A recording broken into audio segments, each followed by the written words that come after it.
Hello बच्चों, चलिए प्रश्न को पढ़ते हैं। निम्न में से कौन सा क्रियात्मक समूह एमिनो अम्ल में पाया जाता है?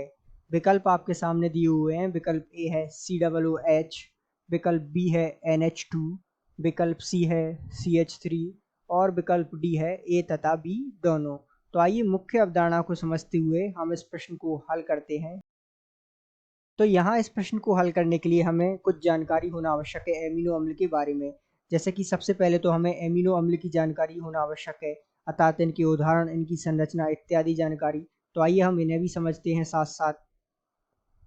और इसके साथ ही हमें जो है एमिनो अम्ल में उपस्थित समूह की जानकारी होना आवश्यक है, अर्थात एमिनो अम्ल में एक तो कार्बोक्सिलिक समूह अर्थात COOH और एक जो है एमिनो समूह अर्थात NH2, ये दोनों उपस्थित होते हैं। जैसा कि आपको पता है, कार्बोक्सिलिक जो समूह होता है वो अम्लीय प्रकृति का होता है और जो NH2 एमिनो समूह होता है वो क्षारीय प्रकृति का होता है। ठीक है, तो इस प्रकार की जानकारी जो है, सामान्य जानकारी एमिनो अम्ल के बारे में हमें होना आवश्यक है।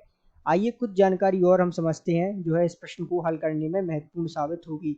जैसे कि उदाहरण द्वारा हम समझते हैं कि एलानीन जो है एक एमिनो अम्ल है, इसमें जो है कौन कौन से समूह पाए जाते हैं। अब इसके द्वारा जो है इस प्रश्न को हल करने का सहायक होगा।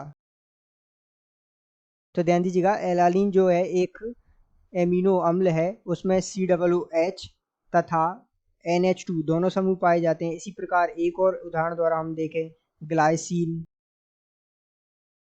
तो ध्यान दीजिएगा, ये ग्लाइसिन की संरचना है, इसमें भी जो है COOH और NH2 समूह उपस्थित होते हैं। तो इन दो उदाहरणों और अन्य उदाहरणों को भी हम जब लेंगे तो हमें पता लगेगा कि जो एमिनो अम्ल है उसमें COOH अर्थात कार्बोक्सिलिक समूह और NH2 अर्थात क्षारीय एमिनो समूह जो है पाए जाते हैं। तो अर्थात विकल्प डी ए तथा बी दोनों जो है, दोनों क्रियात्मक समूह जो है एमिनो अम्ल में पाए जाते हैं। कौन कौन से? NH2 तथा COOH। तो हम कह सकते हैं कि दिए गए प्रश्न का सही उत्तर विकल्प डी है। आशा करते हैं आपको समझ आया होगा। धन्यवाद।